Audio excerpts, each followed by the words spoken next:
Ó máa yẹ̀ sí lára dè. Mo dẹ̀ fẹ́ ra nǹkan lọ́wọ́ wọn. Àwọn aṣọ wa gan ti gbẹ. Ó ti ń gbẹ díẹ̀ díẹ̀. Philip, bá mi mú abọ́ wá. Bá mú abọ́ àti sísọ́ọ̀sì wá. Hello viewers, thank you for joining us. Thank you. So this is our small garden here.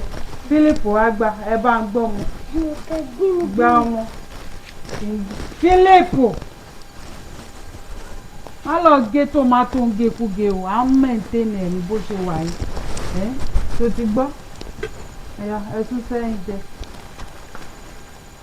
So viewers, this is our small garden here. So this is what we have in our small garden. We have okra. This is our okra. Watch where we prepare okra leaf soup. It's on my YouTube channel. So this is, we have some many tomatoes. This is tomato, want to harvest. So this is our tomato here.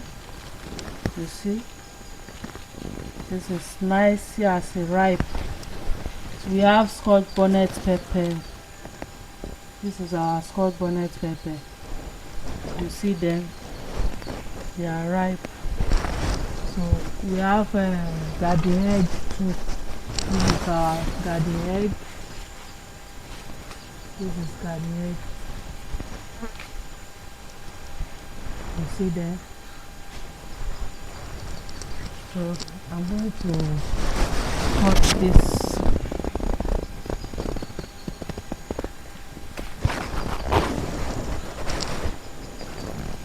Mommy. See. Sílẹ̀ mò ń bọ̀ wá. Má lọ gé kíní bẹ̀ yẹn o. Philip. Cut it.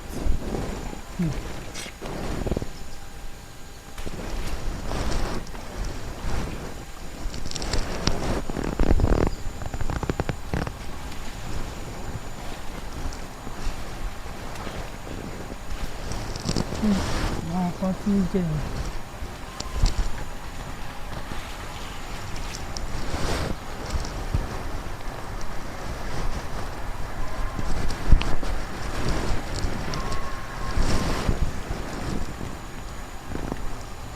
Wow, this garden egg big though.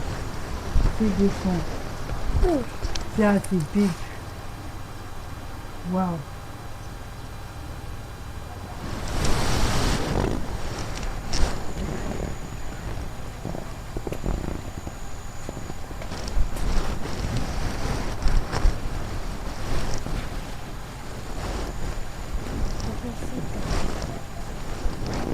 You see garden egg. You need to look wet.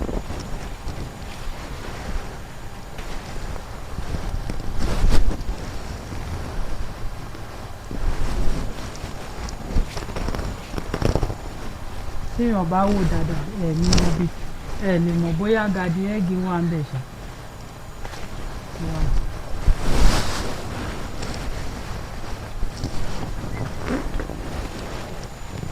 Tí tòmátò yìí o kò tí ì pọ̀ dáadáa, ó ti ń ṣe sísàlẹ̀. Ọ̀nà yòókù.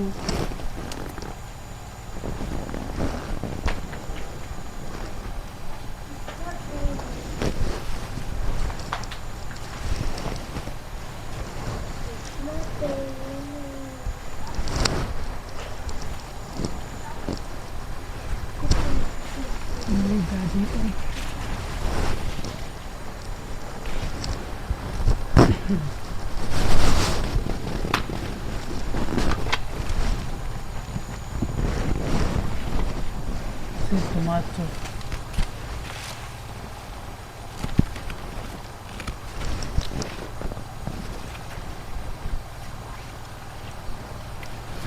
I think we need to do it like this.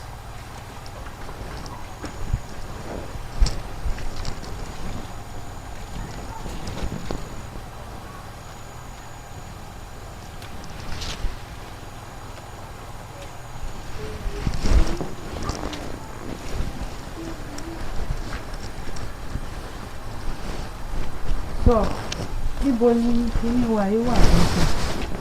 this is miracle leaf. You need to cover them all. Cherry. Yes, so this is our miracle leaf. Wow.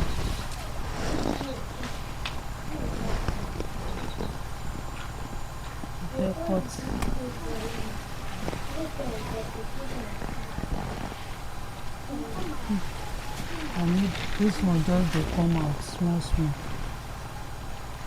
If I cut this one. I don't want to ground it together.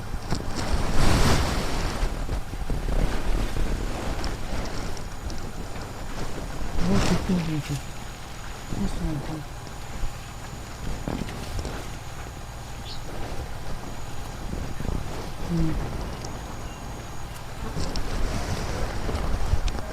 So, you are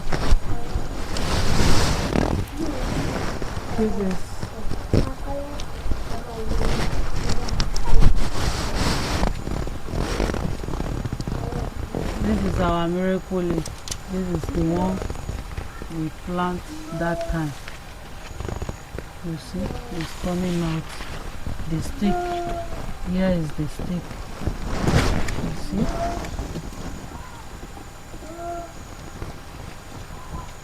You see it very well.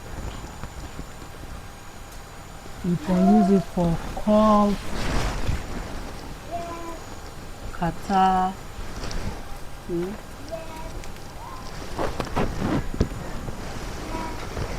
So this is African basil. Basil leaf, scent leaf, cocoyam leaf, tomato, yam. That is what we plant here. And it's coming out small. This is corn. You see, this is corn. We have just 3 here. 1, 2, 3. So here we have our dandelion. Watch where I use this to prepare vegetable soup. Very delicious vegetable and medicinal. It's very nice too.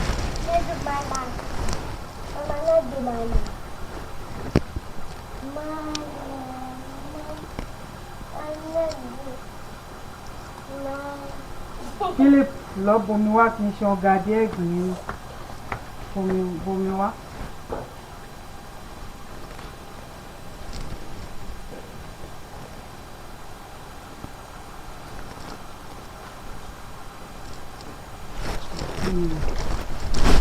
So this is what our first. This is tomato, garden egg, and salt bonnet pepper, miracle leaf. It's very good for catarrh, especially if you have small children that have like cough, catarrh. You can watch where I explain it is on my YouTube channel.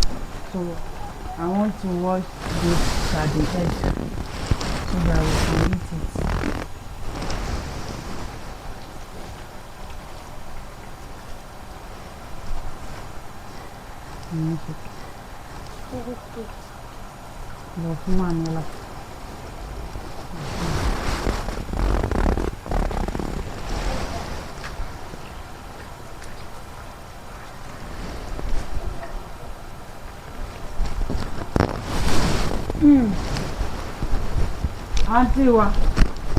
Auntie Evelyn.